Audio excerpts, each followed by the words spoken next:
Hi everyone, welcome to the Desi Crime Podcast, and this is the long-awaited return of drum roll, Aishwarya, chime in. Chai and Chithi, woohoo! Chai Chithi. I mean, this IP started off as a one-off experiment that has turned into a cult favorite, and Ash and I haven't quite realized that it's been a long, long time since we last came out with it. And at every book signing or book event that we go to where we meet you guys, the one and only question that seems to triumph all others is, where's the next giant chitty? It's actually such a funny story, you guys. But in all honesty, Chai and Chithi started as a way for me and Aryaan to actually catch a break during college because we had obviously our academics to focus on. We had like sports stuff Yeah, to focus on. We had like debate club and whatnot and a social life also. We wanted to have fun. And so it was a way for us to be like, okay, let's make the listeners do some work. Let's just read yeah. out stories they sent to us. So that was kind Hey, of the don't tell purpose them that behind it. out loud. No, Don't I tell them want you that guys out to know loud. that I think because of that, Aran and I don't realize that you guys actually like it and it has a cult following Yeah. of its own. And it's really hit us in all of these months that an episode hasn't come out. I was just at an event in Ahmedabad and I just knew someone was about to come to me and say, when's the next giant chitti? And sure enough, someone did. So here it is, you guys. And here's a promise from our end is that this is not going to be a sporadic thing. Given how much you guys like it, one of our goals in the coming year is to make not just Chai Chithi more frequent and more consistent, but also make it better, make it longer, and we'll endeavor to do that. So, again, enough of yapping from us. Let's get on with the story number one. And I screwed that up, but we'll keep it in. Story number one. Here it goes. So, now this story has been written by a kid named V, but the thing is, Ash, V has written in a story before that was a fan favorite. Okay. If you remember that story about the kids being in the hotel room and somebody knocking thrice, and that's where we learned that Yes. you need, in order to let a spirit in, you need to invite them in. Something on those lines, right? And then that was kind of the plot of Sinners is vampires also, that they need to be invited in. So the moment I saw another story from this kid, I was like, I don't care how the story is, I'm going to feature it.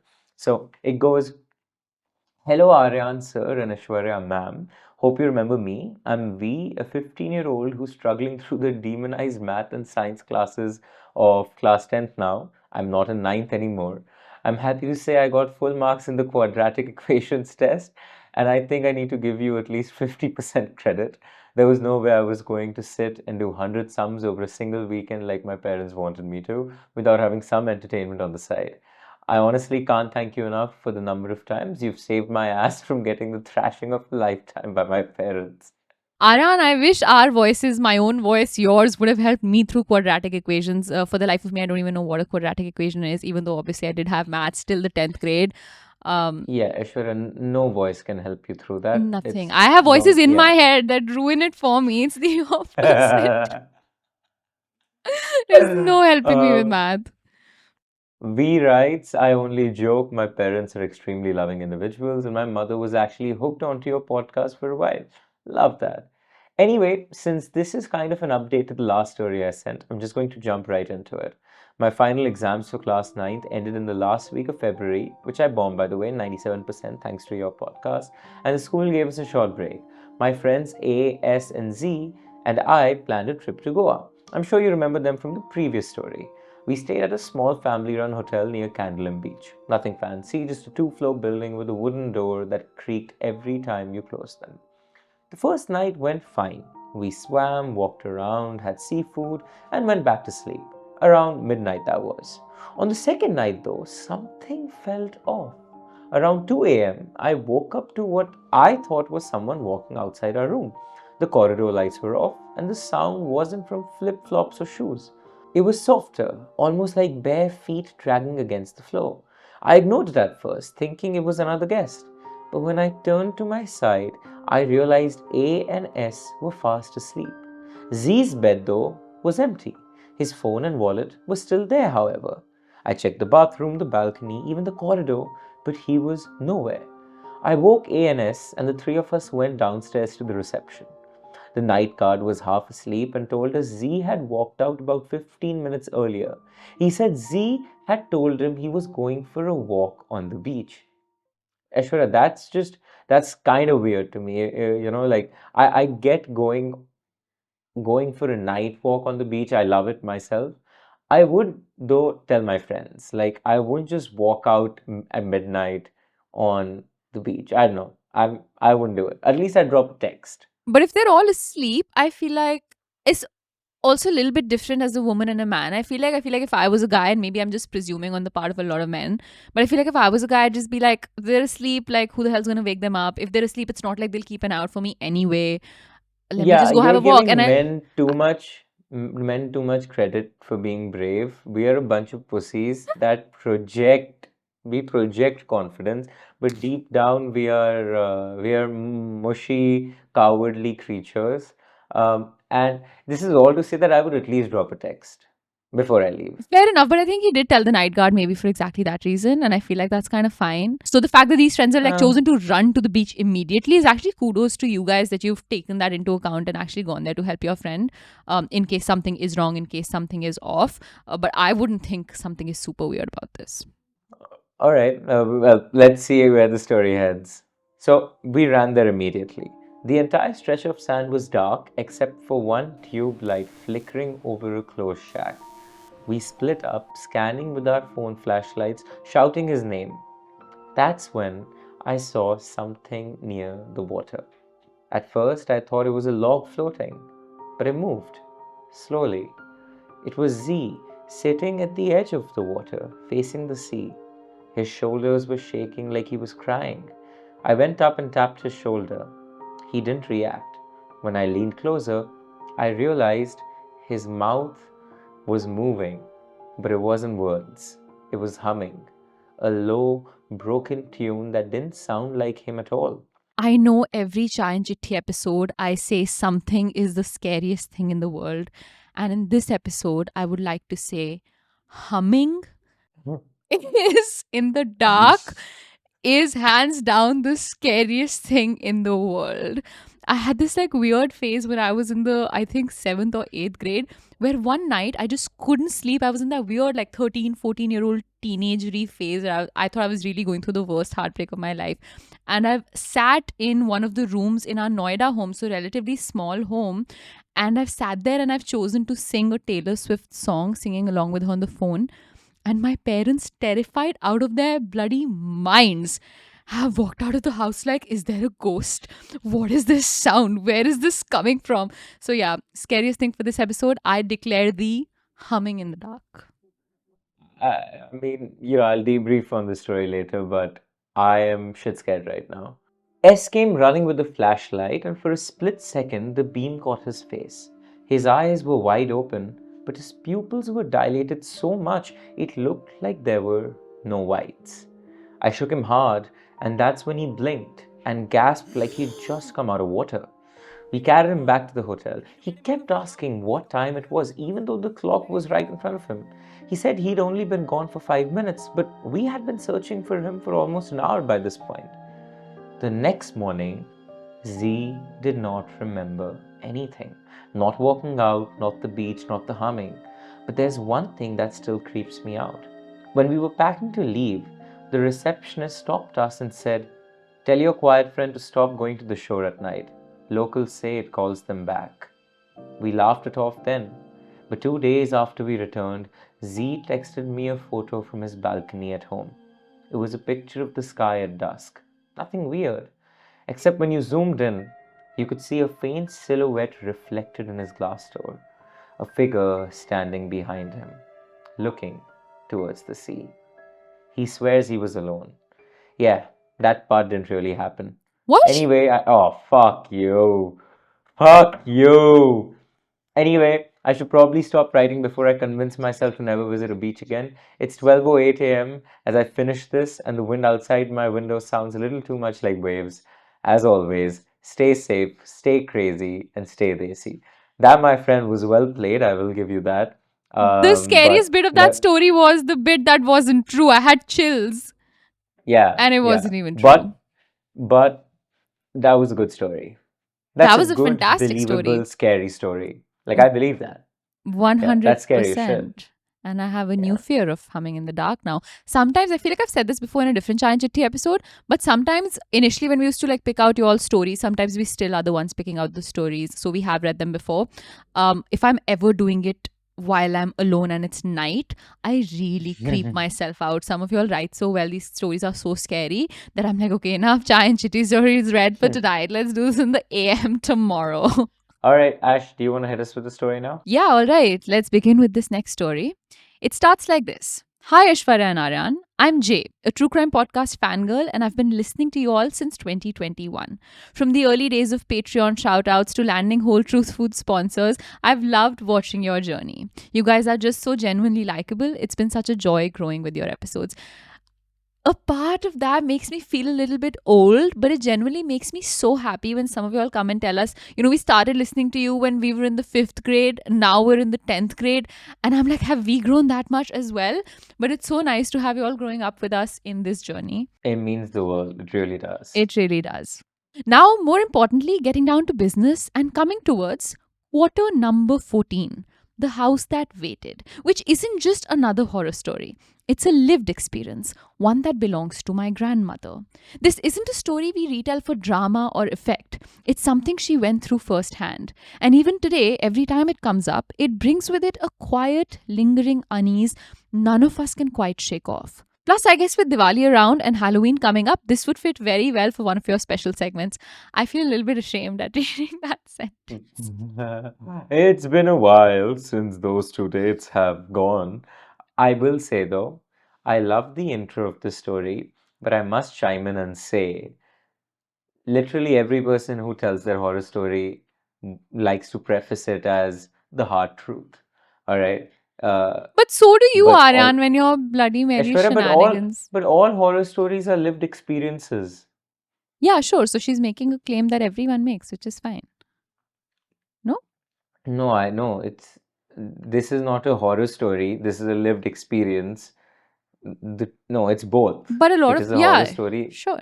Also, it's not hard facts when your grandma is telling you. I know I'm getting into epistemology. I'm just saying you didn't experience. It's not your lived experience. She's saying it's a Anyway, grandmom's sorry. lived experience. Shut it. Yes, yeah. Sorry, I don't.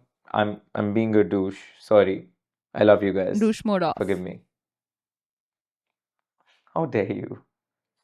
Continuing with the story. In the 1800s, Ahmedabad was one of the most peaceful and well-loved Fauji postings, known for its affordable lifestyle, excellent schools, reliable medical facilities, and a warm, friendly vibe. The city had its own charm. Law garden night markets, Fafra jalebi. For a second, I'm looking at those two words together, and I'm like, what is this mumbo jumbo of alphabets? Fafra jalebi on Sunday mornings, old bookshops near Ellis Bridge, and quiet evenings by the Sabarmati. For my grandmother, it felt like the perfect place to begin a new chapter. After almost 4 years of my grandfather serving field postings in Leh and Nagaland, she was finally excited to reunite with him, explore the bustling bazaars, buy some new kitchenware and saris, and settle into cantonment life with her 2 young kids. Ahmedabad had given them everything they'd hoped for: peace, comfort, routine, and finally a chance to be together as a family. It all felt almost too perfect. But as my grandmother would soon discover, some houses don't welcome, they wait.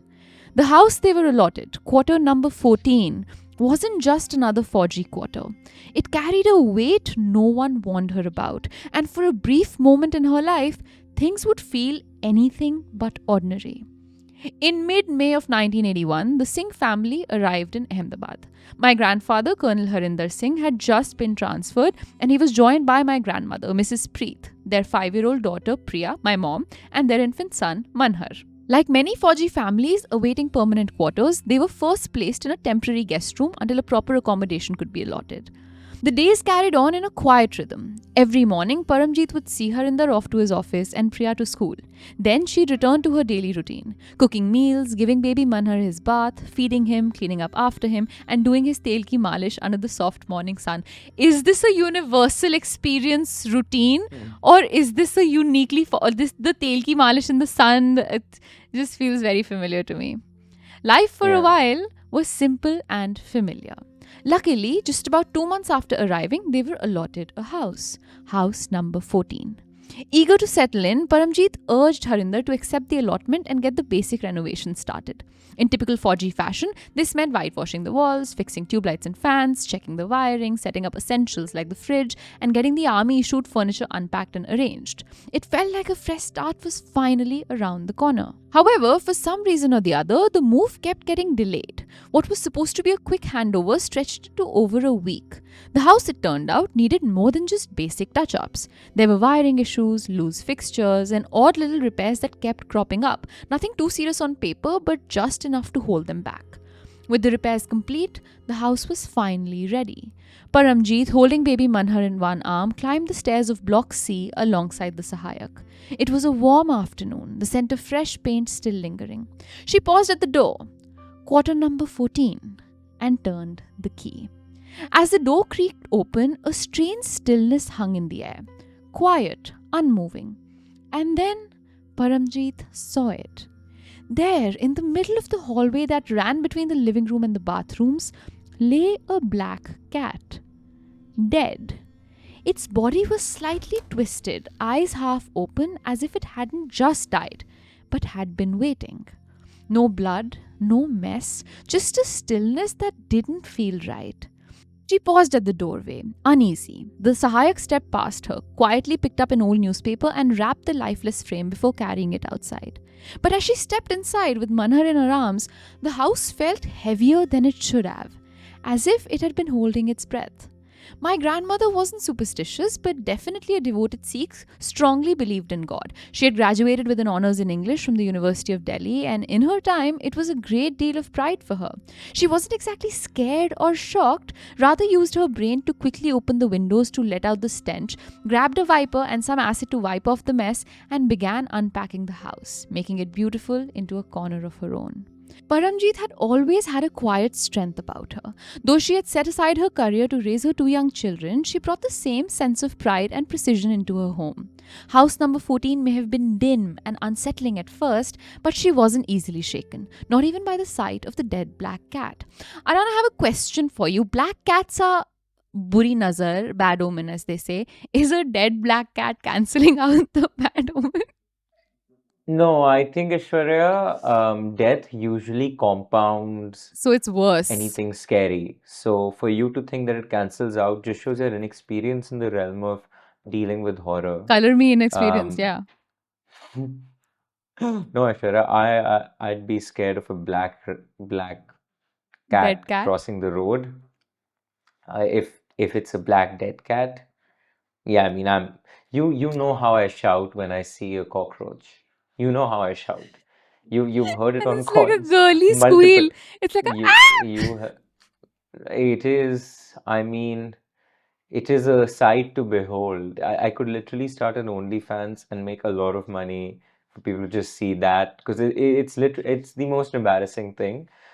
If it's a black dead cat, Ishwarya, you'll have a great time watching me react to that, is all I'll say. I would like to see a really vigorous debate in our comment section about if a dead black cat cancels out the bad omen or makes it worse. So I mean, please go ahead. these are the intellectual debates we have at Desi Crime, and we've fostered a community of really high intelligence folks that can really pass through such philosophical dilemmas that we do face at Chai and Chithi. This is on par with the is this a sandwich or is this like a taco, whatever that debate. Mm-hmm. This is pretty much on Mm-hmm. par. Well, moving Is hot on. dog a sandwich or not? And I Exactly, think there you that go. is one of the greatest questions of our time. Is it But you taco a know, sandwich or not? the Yeah. that is like 10 episodes right there. So let's not get into those very, heated debates that can get us cancelled. Let's talk about this. Go ahead, Let's Ishwarya. continue. And so, by the end of the day, with Paramjeet setting up the home in her taste, the unfamiliar house had begun to carry her touch. Dining table set, her husband's uniform ironed and ready for the next day, daughter's clothes neatly folded in the cupboard, and some dal brewing in a pot in the kitchen. By the end of the week, the household had settled into a new rhythm. Paramjeet's days passed between school runs, housework, baby routines, and quiet afternoons. But some nights, she'd wake to a faint whistle. Soft, inconsistent, coming from different corners of the house. Sometimes near the kitchen, other times by the back window. It never stayed in one place, never lasted long enough to follow. Some nights it returned, others it didn't. I would just like to say humming is scary in the dark, yes, but the scariest thing in the world is whistles in the dark. I don't know.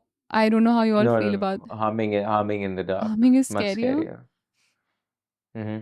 But There is something very human about a hum. I was going to say the exact opposite, that humming can come from a different kind of source. There's something so human about a whistle. Okay, so I think that depends on the whistle. Yeah, the If kind of it's whistle. if you're whistling a song, right, in the dark, then I'll pass out. But if it's just a whistle, if it's like it's like a ee, it could be many things. So like my brain wouldn't freak out immediately. Fair enough. Yeah. I accept that argument. Again, one of those really, Really intellectual poignant debates. conversations we have at Desi Crime. Continuing. Paramjeet told herself it was nothing, pipes maybe, or just the quiet playing tricks on her. But even during the day, there were moments that unsettled her. When the house was still, especially in the afternoons, she'd feel it. Like someone was following her from room to room, standing behind her as she cooked, watching her from just beyond a doorway. She turned quickly, but there was never anyone there. Once or twice, she heard a faint laugh, light, almost playful. She assumed it was one of the maids from the servant quarters outside and carried on as usual. Then, one afternoon, as Paramjeet sat by the window folding clothes, she noticed a magazine vendor pushing his thela down towards the park. The cart was piled high with old books and women's magazines, familiar covers in faded colors, the kind she hadn't browsed through in a long time. She quietly checked on Manhar, still asleep in his cot, then called out to the Sahayak. Bhaiya, just keep an eye on him. I'll be back in a minute, she said. And with that, she slipped on her sandals and headed downstairs.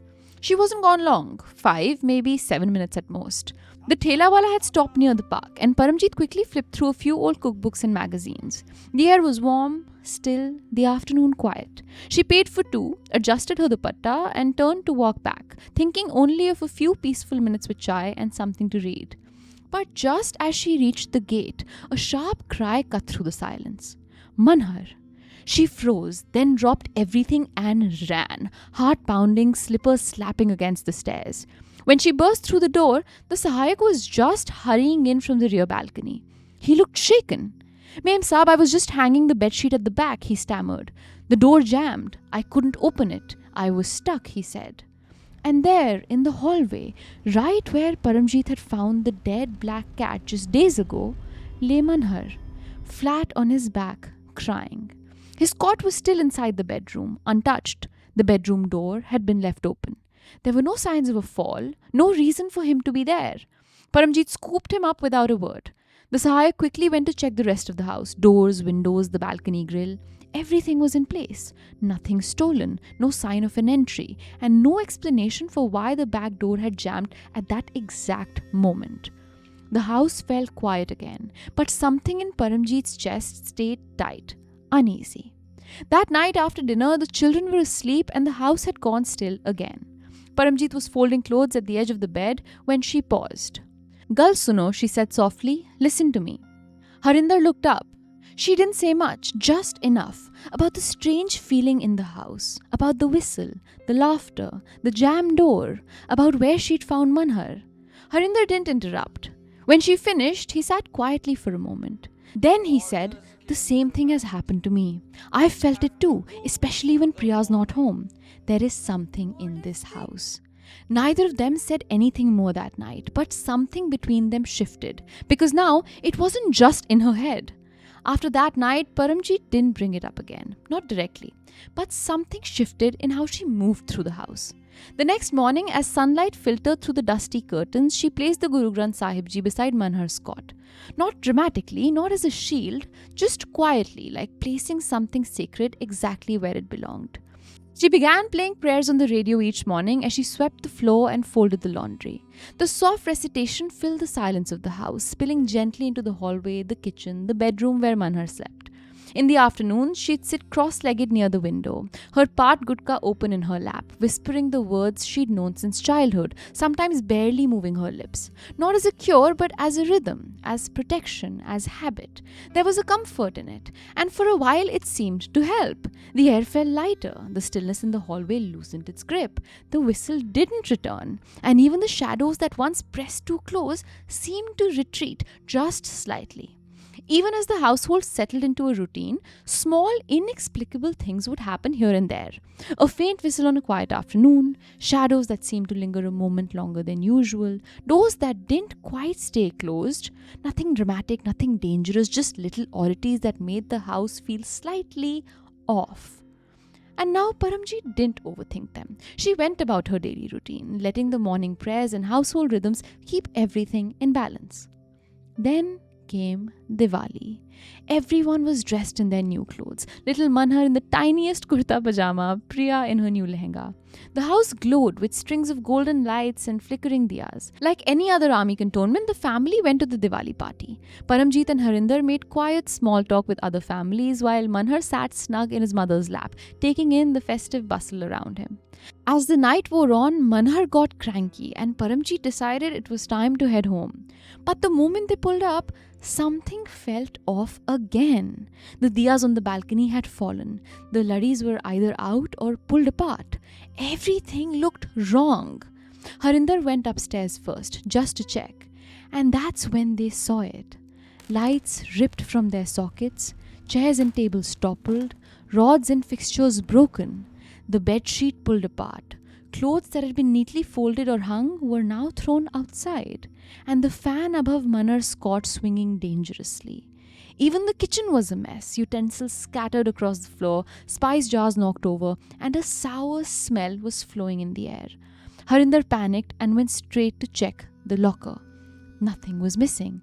Everything that had fallen apart was still in place, as if a storm had ripped through the house but left nothing stolen.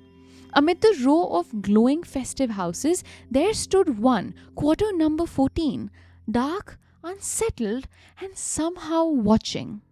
Harinder asked the kids to sit quietly in the car while Paramjeet hurriedly packed all essentials, clothes, necessities, and he locked every door behind them. That night, they stayed in an army guest room. There was no conversation, only a heavy silence. Yet within it, an unspoken understanding. They would never return to quarter number 14. The next morning, Harinder went back with Paramjeet to collect the remaining belongings, with the Sahayak helping to move anything they couldn't carry to a nearby garage. As Paramjeet stepped out of the house, Harinder having left for the office after assisting briefly, she heard a faint, eerie laugh from the room where Manhar's cot had been broken. Whispering Vaheguru, she turned and never looked back. Paramjeet has always believed that her faith in Babaji kept the house protected. Whenever his name was recited, the unsettling presence seemed to vanish. But that night, with them away, it felt unrestrained, rogue, and free, a haunting reminder that some energies only surface in absence, leaving memories that linger long after. Years later, around 2014, when my parents and I returned to Ahmedabad on my dad's posting, we lived right across the street from where quarter number 14 still stood, empty, unoccupied, dark, and lifeless. No birds or squirrels stirred around it, and not even kids dared to enter this empty house, leaving it completely silent and still. Locals whispered tales of a woman who'd lost her husband in J&K and then her child, plunging her into deep despair. Consumed by grief, she became a recluse, locked within the house walls. Some said her anguish led to neglect, and the child's death was followed by her own descent into madness and depression, ultimately taking her life within those very walls. Truly speaking, I have never been one to believe in ghosts, but even as a child, I remember standing there, staring at that house, wondering if something or someone was still bound to its walls. Maybe not a vengeful spirit, but a memory that refused to fade. Because I've come to believe that while spirits might not hold on to this world, sometimes the world still holds on to them through stories, nostalgia, or the quiet folklore that never really dies. Oh my god. Ooh. There were so many points in this story where I just have chills. Houses with histories that are that long tend to make the haunting element that much more pronounced because you just wonder what all went down here. Something, and I'll talk about this in a upcoming Chai Chithi. I went on a horror tour, a ghost tour in Krakow in Poland. Mm, and some of the most insane stories about some of the old houses there. Krakow is one of the only two European cities that wasn't bombed during the Second World War. Oh, So wow. it's still as medieval and Renaissance as, when you think medieval, Krakow is that. Now, I'll get into that later, but what I was referring to was going to Auschwitz from Krakow. And in Auschwitz, the home of the commander of Auschwitz. His name was Rudolf Hoss. Um, his house, and there's a movie based on this guy called the Zone of Interest. The Zone of Interest. I highly recommend everybody see it. He had the option of living in a house that was away from Auschwitz, the extermination camp. And when I saw where his house was, it was literally beside the Oh my gas God. chamber. Oh my God. Literally beside. He chose that deliberately. And not from a ghost perspective, but I just think of what that house has bear, you know, been bear witness to. Um, and I just think that that house has seen more history and more lives lost than most people ever would. And there are so many houses like that that end up, outlasting massacres and tragedies. And what's contained in those walls, what energies, if not spirits, are contained within them, it's pretty haunting. That's terrifying, Aryan. And obviously, these army homes we now live in, don't compare to places of that historical significance. But a lot of army homes are so incredibly old. Obviously, not Yeah. compared to something, a city in Poland that's seen so much history, but just compared to homes in general, like the ones we live in now, these apartment complexes. Army homes tend to be so incredibly old.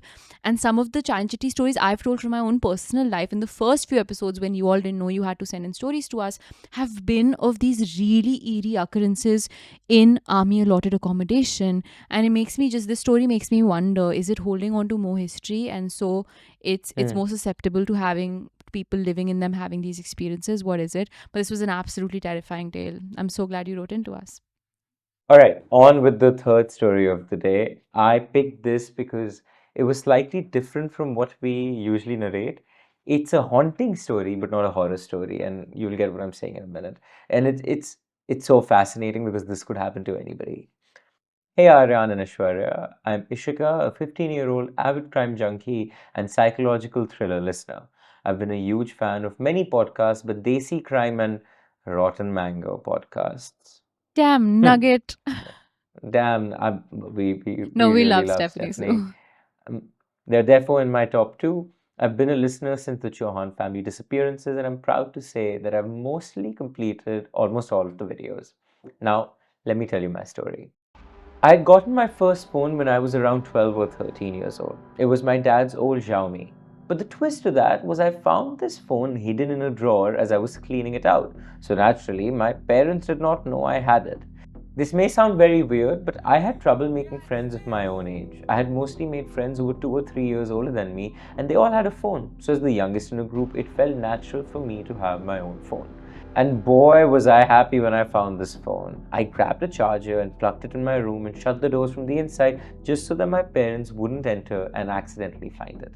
I waited and waited until it was 100%, and voila, it turned on, and I was jumping with joy and immediately hid it in my bag and took it to school the next day to show to my seniors. I had a friend called Dia who was in ninth at that time, and she was a really popular kid for not the best reasons. No shade to her, I loved her.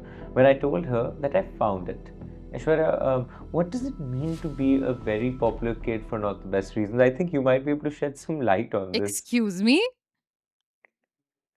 Come on, I Why think you was could I shed some popular for light not on. the right reasons? My question No, was no, going to no. be, what is No, it? no, no. I'm saying you have some experience in being popular for not the best of reasons, which is to say that you were popular for good reasons also. But I was popular for there not. was some infamy. I mean, I I mean, can give you a hint. the infamy is that I kind of have a You know, resting bitch face, I feel like. no, also like So things like like anonymous Instagram pages and like other things that that was one.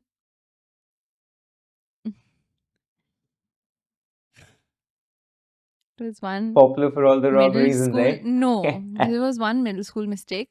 Most of the hate that I've gotten Guys, in guys, school. guys, guys. It was in ninth grade. It's called high school. ठीक है. This is what we're doing now. Let me also tell stories of how Aryaan, after board exams, has calculated based on his roll number the roll numbers of Aishwarya, everyone else. No, no. I haven't gotten into the story. I just merely, you could It's have, okay. You've okay, if you're gonna insinuated get enough. into You've story, you've said what was needed. So I'll also leave it at this. guys, But bullying people through anonymous Instagram pages, bullying, bullying, we like, only wrote good things. The worst thing we wrote about someone was that you're a flirt. That's the worst. We weren't bullying and anyone. We've in only ninth given compliments. grade, that takes a toll on the student that it did take a अभी toll तो on. High school And बोला था get your facts straight first and foremost. I just said in school, I said school, the ninth grade high school. Ninth grade Can is you not not high listen school. properly? Ninth grade is not high school. Ninth grade is high school. No, it's Ninth grade is not. freshman year. No, it's not. Ninth grade is freshman year of high school. You have freshman, sophomore, junior, senior. It's okay, Shwara. Math is not your forte either. It's It okay. clearly was It's Aryan's okay. when he was calculating everyone's roll number, logging into their CBSE Ah, portal, figuring out what scores they got. Okay, that's one thing, right? Curiosity killed the cat. That's fine. Then he's gone to everyone in school and said, "Kitne marks aaye? How much did you score?" Trying to pick people in a lie, catch them, and then being no. like, "Gotcha, bitch! I know your Listen, score." listen. Unlike you, I will not defend my, I'm not teenage defending. I'm mistakes. No. Okay, no, let me, my teen, I shouldn't have done that. And that was very juvenile of me. Although, and I'll say this, I was only going up to folks that I knew were lying, just to catch them in a You bind. I came to will me. say I did that, not and lie about my score. You were not going. How did you know if people were I lying or not? don't, I just a vibe thing, and I do remember you lying about your score No, in I ninth did point, not. but that's fine. 10th, it's okay. I got It's a okay, better Ash. grade than you in the 12th grade. I wasn't lying about my grade. 12th grade, yeah, I'm saying 10th grade. This is about 10th Uh, grade, 10th right? grade Are we also, I got getting a good confused grade between only. grades now? Yeah, but This so is you had such, to this is say such better than me. airing of dirty laundry, which he has begun. Yeah, I was not yeah. famous for the wrong reasons. I bottom line, I was not I famous for the I wrong know. reasons. Aishwarya, it was a You're making me sound self-deprecating like joke the school, almost. you know what. I am not, because you and I were both, we were popular for the right and wrong reasons. So I was making a self-deprecatory joke, but clearly it didn't backfire. It mostly just revealed more about Because you. you have revealed a Um, reason. yeah, In the but anonymous confession space, I have only written nice things about people. Two people I've called a flirt. Me and the other person who has run this page with me. We have put 5 posts up and then we have stopped. yeah, no, that's what we were doing, guys. Yeah, it's really head Oof, boy, we head were so girl cool. out for the win. All right, on with the story. So now this friend of mine, Dia, asked if I had a SIM and I did not. So she offered to buy me a SIM from a shop right next door to her house. I was thrilled and I immediately said yes. After a short period of time, she came over and inserted the SIM for me. It worked fine for some days until I realized there was a WhatsApp account in this number and I had no idea how to figure out the number, so I just clicked on the existing account. And this is completely true. This has happened to me before, where my old number is changed. Somebody has immediately created a WhatsApp from that number. I've lost control, and they're able to communicate with everybody that I was communicating with. So the story checks out in terms of like the logistical side of it. I fell into the world of a different person's life, Neha. There was not much info about her, but I saw some of her text to herself. It was an introductory paragraph sent to herself dating back to 13th June 2015. She was 16 years old and studied in a quite studious and pressurizing school. I just couldn't help myself but snoop. What if she's someone famous now? Or a secret agent? My mind went wild with all the possibilities. And then popped an unread text from Arush, dated back to 2018, August 12th. I opened it. Hearts, exclamation marks, kisses, all sent by Neha to Arush. A relationship that first started with notes and cute teenage love, the kind where you're telling somebody about your day, about all the small little things. Super cute, right? I felt that too, but then as I kept on scrolling, it was almost as if he stopped responding to her, leaving her on read, and of course she spammed him, begging him to text back, worried. He replied after some while, casually, as if nothing happened, with some excuse. Now, looking back at it, I feel like she is the one who couldn't live without him, but it wasn't the case vice versa.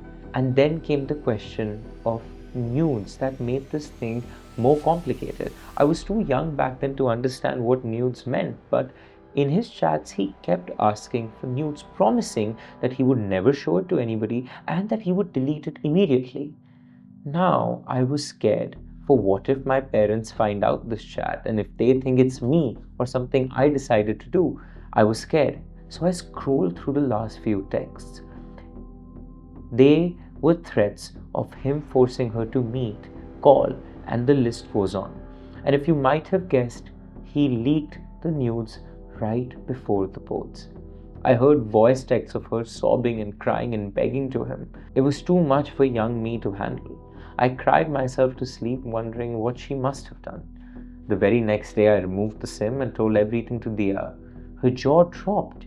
She knew Neha, the senior who she met in the van when they returned home together. And this is the part where I broke down.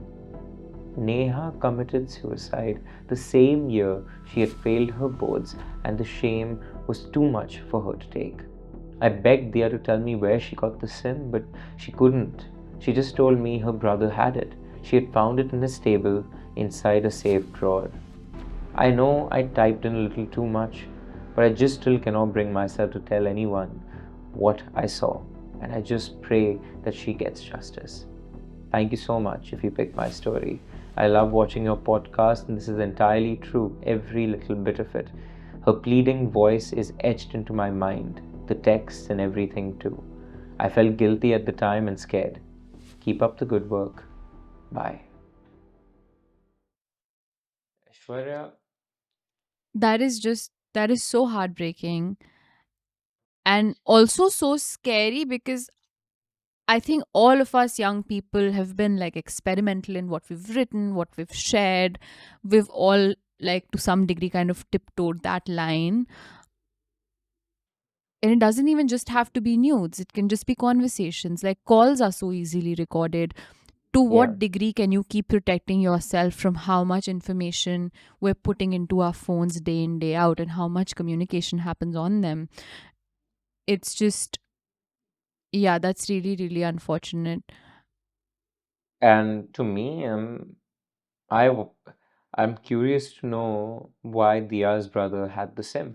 I was going to You say know, that's kind of an odd because detail to me. it's very odd, and I mean, I would guess that if Dia's brother was Arush, the He writer would of the know. story would have known. So it's not that, but In my mind, it's what if it's a friend of his and he's yeah, keeping the yeah, SIM after that's whatever has that's gone that's what down, I think. which But is again, horrible in its Sims, own way. I think we've all seen enough films to know that Sims can be destroyed, and once destroyed, you know, cannot be traced. So if I was a juvenile who I mean, made that unfortunate mistake, but it's more than a mistake, it's clearly intentional. So Of course. did something like that, I just destroyed the sim. So I wonder why the sim was kept around. Regardless, this is heartbreaking. It is, And but I just want to put this message out there to young people who might, I remember being in school, and this is, I think, 2008, 2009, where a DPS RK Puram MMS, this was the year of MMSs, and there was a DPS, I'm pretty sure DPS RK Puram, some Delhi DPS, a video from which had gone insanely viral in schools across Delhi. And there are Reddit threads about what happened to the couple in the video. I don't think anyone was trying to blackmail anyone in this situation. It was just a video two kids had shot together consensually, and then it ended up getting leaked. And I want any young person to know, firstly, obviously, be very, very careful with what you're sharing online. But secondly, if in whatever stretch of the imagination you experience something like this, where something you've put out is leaked for the world to see, please know your life is more important than the backlash that you will get for this, than the hate and gossip it will generate for a couple of months before the world forgets. And even if the world doesn't forget, there are more than enough people out there who are walking around with their chest out, head held high in pride. They were young, there was a mistake made. So please, to take your life over this is never ever the solution. Take it from me, a woman, to another woman or to a man. You are stronger than that. So I know in a country, conservative country like India, it can just feel like, I'm sure it can feel like the world coming down on you, and it can feel like absolutely the worst thing happening to you. Uh, but your life is more I than that. think I second that and more, but to add to that, apart from the taking your life thing, there are other things people also do. I know many guy friends that have been threatened and blackmailed by catfishing accounts of leaking their chats and leaking, sure, nudes and other things that, while you're online dating, you share when you're young, you're not even thinking about the dangers and the perils. I've had it happen too, and keep in mind one thing, and I've learned this framework, which is never take important decisions when angry, happy, or drunk. And so, in that moment of deep anxiety and anger, when that black person blackmailing you goes, "Oh, give me 10,000 rupees, and I will stop sharing this with everybody you follow on Instagram," or whatever it may be, choose not to. It's a difficult choice because you think, "Oh my God, I'll pay 10K and I'll be done." No, you will You not won't be be. done. Yeah. Um, I know, I know of a handful of friends that have not only lost a lot of money in trying to keep up with the blackmails, but have then lived with so much anxiety and fear for weeks and months after that. And I've seen what has done to them, and I'm saying in full honesty that it's happened to me, but I never acquiesced to the blackmailing, and within a day it disappears. It's nothing. But in those 24 hours feel like 24 days. So just take a step back, switch off the phone, and realize that dumb mistakes are made by everyone. Not everybody talks about it, but you'd be surprised as to how many people in your life have gone through something of in this realm, and they just feel ashamed to talk about it. And blackmailing isn't what it used to be. You watch old movies, and blackmailing is you're meeting your blackmailer in an alleyway and he's destroying the tape in front of you or giving you the only copy of a cassette tape. I wish blackmailing was that anymore. There is no longer any way of making sure that you aren't blackmailed Yeah. further. So I completely second what Aryaan just said too. Yeah, keep your head held high. You will be fine. And with that, that is a much, much, much, much, much awaited Chai and Chithi coming to an end. I hope, at least for a couple of weeks, stop getting some comments about the Chai and No, Chithi. but And we promise more of these to come. for I sure. promise. We're sorry that we Okay. missed like a Diwali Chai and Chithi and a Halloween Chai and Chithi. We hope the terrifying stories today make up for that, and we'll bring you lots more. Well, and until then, Aishwarya, we have to what? Stay safe, Something like that. stay crazy, and stay desi. If you like what we do here at Desi Studios and absolutely love what we're wearing today, this is merch you can go buy all for yourself. You can buy this Desi Crime merch in our YouTube store on the link down below at Kadak Merch. Keep the engines at Desi Studios rolling so we can pay our videographer right behind the camera to make these amazing episodes just for you.